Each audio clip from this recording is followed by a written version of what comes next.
The graveyard shift at the gas station off exit 17 was supposed to be easy. Quiet nights, drifters, the occasional trucker grabbing coffee or smokes. Nothing to worry about, just me, a flickering soda machine, and the hum of fluorescent lights. That changed the night a man walked in barefoot, covered in dust, and bleeding from his ears. He didn't speak. He just placed a rusted dog tag on the counter and pointed at the restroom.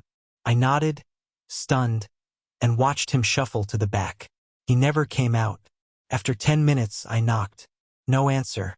I unlocked it. Empty. Except the mirror was shattered. And smeared on the glass was a handprint from the inside of the mirror.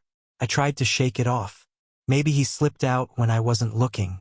Maybe I imagined the blood. I didn't, because an hour later, I found the same dog tag sitting on the shelf next to the coffee machine. The name was barely legible, James Holt. The back had something etched by hand, room 6 and a date. November 17th, 78. We didn't have rooms. This wasn't a motel. Just pumps, snacks, and bathrooms. Then the power flickered. All the lights went out except the freezer in the back. It glowed red, as if lit from the inside. I grabbed a flashlight, walked slowly to the rear, calling out. The store was silent except for the buzzing hum of the freezers. I opened the door and found stairs. A staircase where there had never been one, leading down into pitch black. Concrete steps, cold air rushing up. I should have called the police. Should have shut the door and quit right there. But the flashlight pulled my gaze downward. So did the voice that whispered up from the dark. Help me. It was a child's voice. Shaking, I took the first step down. Then the second. My breath clouded, and I could see it. My flashlight beam bouncing off concrete walls. Each step deeper felt wrong. My ears rang, and the deeper I went, the more I heard things. Wet footsteps behind me, sobbing from the walls, distant chains dragging. At the bottom was a long corridor. Fluorescent lights buzzed overhead, flickering irregularly. Along the walls were doors, all labeled. Room 1, Room 2, Room 3, up to Room 6, the one on the dog tag. I reached out and touched the knob, turned on its own. Inside was a hospital bed, restraints, and sitting in the corner was the man from earlier, James Holt. Only now he looked younger, like he'd reversed decades. He stared at me with wide, wet eyes and said, "They keep waking me up." Then the walls pulsed, breathed, and a figure stepped from the shadow behind the bed.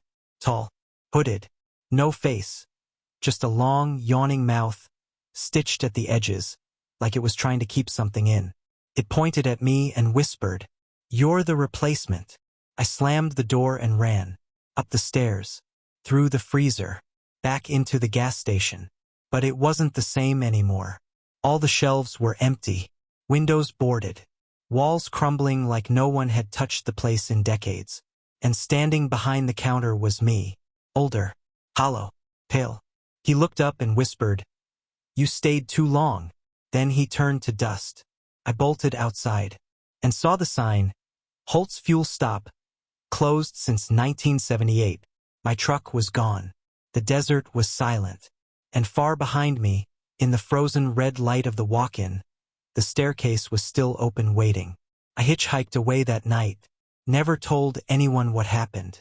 But sometimes I find the same dog tag in my glove box, or in my jacket, or by my bed.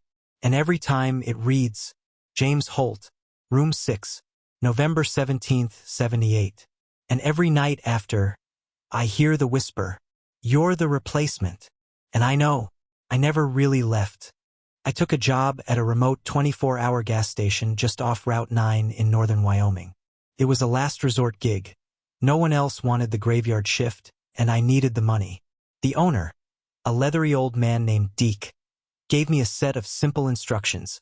Don't go outside after 2:13 a.m. If a silver Ford Taurus pulls up and no one gets out, turn off the station lights. Whatever happens, never let pump 3 run dry. I thought he was just screwing with the new guy. I laughed. Deke didn't. He handed me a rusty revolver and said, "You'll thank me later."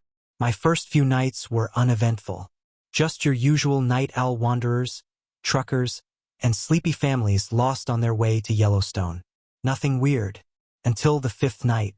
It started with a humming noise, low and rhythmic, coming from the storage room. I figured it was a loose pipe or maybe the cooler acting up. I walked back there with a flashlight. The room was empty, but the air smelled of ozone and burnt meat. Then I heard the bell ding. Car had pulled up. It was pump 3. A man was standing by the nozzle, back to me, hood over his head. I walked out to greet him, but something felt off. The lights from the station didn't quite reach him. The shadows around him flickered like a bad signal. "Can I help you?" No answer. I took a step closer. He turned his head and he didn't have a face. Just smooth skin stretched tight where eyes and a mouth should be. He raised one long finger and pointed at the pump. It was dry. The dial read all zeros. My stomach dropped. I sprinted back inside, shaking, trying to remember Deke's rules. Never let pump 3 run dry. Behind me I heard the pump click. Then a faint screeching sound like metal grinding against bone. The lights flickered. The glass door started fogging from the outside, even though it was a warm night. The register began printing receipts, hundreds of them, spilling out in a paper flood.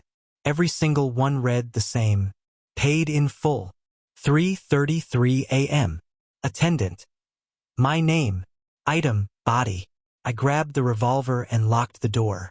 From the cameras, I saw the faceless man had entered the store, but I never heard the door open. I turned around. The aisles were dark, cold, no sound. And then I heard the click-clack of the receipt machine again. Printed a single new line. Time to settle up. Something moved past the candy shelf. Fast. I aimed the revolver and shouted, but nothing replied. The lights cut out completely. I turned on my flashlight. In its beam, I saw smeared handprints across every wall, bloody and child-sized. A voice began whispering over the intercom. He ran it dry. He broke the rule. Time to pay. I backed into the office and slammed the door. Tried to call the police, but the phone only played a garbled voice on loop. Pump 3, pump 3, pump 3. Then everything went silent, until I heard fuel pouring. I looked at the monitor. Pump 3 had restarted. By itself. Fuel was flowing onto the ground, even though no one stood there. The nozzle hung in the air, as if held by invisible hands. I ran out with the revolver. Big mistake. The man no thing was waiting. This time its face had formed. It was mine.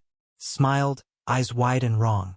"I'm your relief," it said in my voice. Then the world blinked out. I woke up at dawn. Deke was shaking me, muttering, "Damn lucky. Shoulda never let it run dry." The pump was fine. The store was normal. But the receipt from the night still sat on the counter. Paid in full. And my name was scratched out. In its place, Mr. Faceless.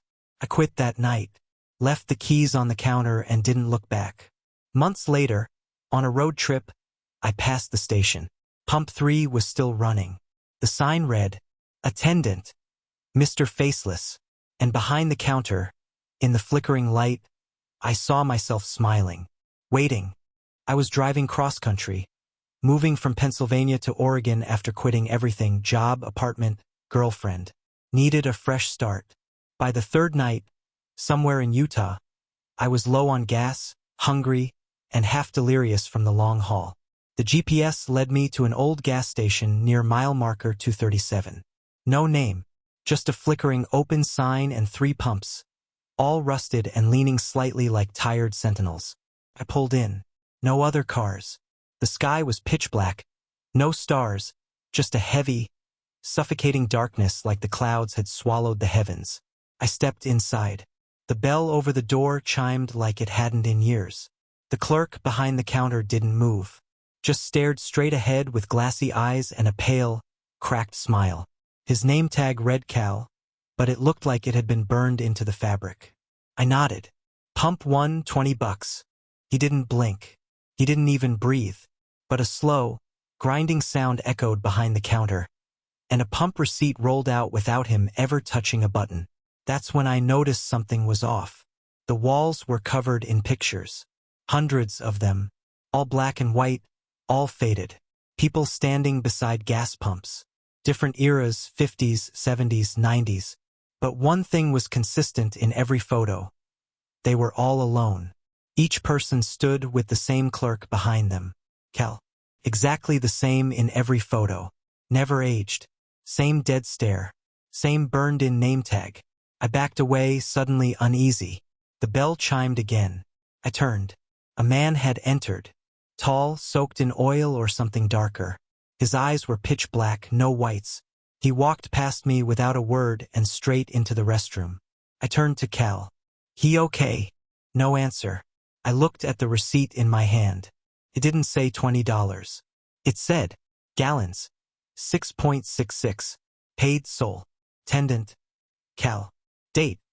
November 13th, 1966. That couldn't be right. I walked out fast, heart pounding, and began pumping gas. But the pump handle was freezing, covered in condensation despite the warm desert air, and the numbers didn't move like they should. Instead of digital readouts, letters scrolled across the screen. Stay, stay, stay, stay. I dropped the pump. That's when I noticed something worse. My car was different. Subtle things. The paint was duller. My windshield had a spiderweb crack I didn't remember. My bumper had a license plate I didn't recognize. I opened the door. Inside, it smelled like rot. My backpack was gone. In the mirror, I saw someone else's reflection. Not me. Not entirely. Same eyes. But hollowed. Older. Wrong. I slammed the door and ran back to the station. The pictures were moving. Each black and white photo now had eyes that followed me. In one, I saw myself standing at pump 1. Behind me, Cal finally moved. He pointed to the back of the store. You forgot your receipt, he said in a voice like a tape recorder underwater. I looked down. Another receipt had printed. Owner transferred. Welcome, new attendant. I turned slowly. The windows were boarded. The front door was gone. There was no exit anymore. Just aisles that stretched and twisted like a maze, each one flickering under buzzing lights. Shadows moved behind the shelves, even though no one else was there. I ran deeper, through the freezer aisle, past rows of expired snacks. Then I saw it, a door marked office. I threw it open. Inside was a desk, a single chair, and a ledger, thick, leather-bound, humming with heat. The names inside it, they went back decades. Each page was signed with a name, a date, and the word, replaced. The last one was still being written, ink flowing on its own. My name. I tore the page. The building screamed. That's the only word for it. The walls pulsed like lungs, and blood seeped from the floor tiles. I ran out and found myself back at pump 1. Only this time, everything was covered in sand. The desert had swallowed the entire station, buried it except for the pump and the roof sign, which now read, Last stop. Pickup truck drove by. I waved, screamed. They didn't stop. When I looked in the window, I saw a blurred version of me in the driver's seat. And in the back seat was Cal. Smiling. Waiting. Now I'm stuck here. People come and go. Never see me. Never hear me. But they pump gas from my station. And the pump always reads 6.66 gallons. They always forget the receipt. Until one night, one of them stays. And I'm free. Until then, welcome to mile marker 237. Don't let pump 1 run dry. I was 19, just finished my shift at the diner, and driving home through the back roads of West Virginia. The rain was unrelenting that night, thick, pounding sheets slamming down on the windshield, making it hard to see more than a few feet ahead. My gas light had been on for 20 miles. I knew I wasn't going to make it home without a stop. That's when I saw the dim red glow through the mist. A gas station. Small, run down, barely hanging on to life. A wooden sign swung above the station's roof, reading, Carter's Fuel and Groceries. I pulled in. The pumps were ancient, the kind with flipping metal numbers, like relics from another era. But the lights were on and the sign said open. The place felt untouched by time. Even the prices were weird, $0.67 per gallon. I thought it was an old display or something broken. I got out, pumped my gas. The numbers flipped slowly. 1, 2, 3 gallons. The moment the pump hit 6.00, it stopped with a heavy clunk, like it locked itself. I jiggled the handle, checked the display. Nothing. Then, I saw movement in the corner of my eye. Someone in the station's window, pulling aside a dusty curtain. Pale face, watching me. I walked up to the station door. The bell above jingled as I stepped in. Inside, it was dim, lit by humming fluorescent bulbs. The air was stale and full of mildew. The floor creaked under my weight. Rows of snacks lined the shelves, but everything was expired. Candy wrappers faded, cans rusted. Newspapers in a wire rack by the door read August 12, 1998. That's when I noticed the man behind the counter. He was tall, gaunt, skin pulled tight over bone. He wore a greasy uniform with a name patch that said, Terry. He was staring directly at me, not blinking, not moving, just watching. Gas pump 2, I muttered, handing him a 20. He didn't respond. Instead, he tilted his head slightly and said, You shouldn't be here. Not tonight. Why's that? Terry didn't speak again. He just rang me up, gave me exact change, and placed a receipt on the counter. When I picked it up, my hand froze. It read, date, August 12, 1998. Time, 9:33 p.m. Tendant, Terry. Gallons, 6.00. Total $4.02. Note, final sale. The lights flickered overhead. A cold wind blew through the station, even though the doors were closed. That's when the photos caught my eye, on the wall behind Terry. Framed pictures of the gas station staff. Each had a date. 1973, 1985, 1991. Then I saw one with today's date. And me standing outside pump 2. Except in the photo there was something standing behind me. A shadow, taller than any man. Its face was blurred, but it had eyes, white, featureless eyes. And long, reaching arms, like it was leaning down to whisper into my ear. I turned around. No one there. The lights snapped off. Total darkness. Then a red glow started pouring in through the window. I looked outside, the gas pumps were on fire. But the fire wasn't spreading. It burned cold, blue at the edges. It flickered like it was alive, dancing in slow spirals. I tried the door. Locked. Terry was gone. The counter was empty. So I ran to the back of the store, through the stockroom. Shelves toppled as I passed, cans rolling after me like something was chasing. The hum of the freezers rose to a deafening pitch.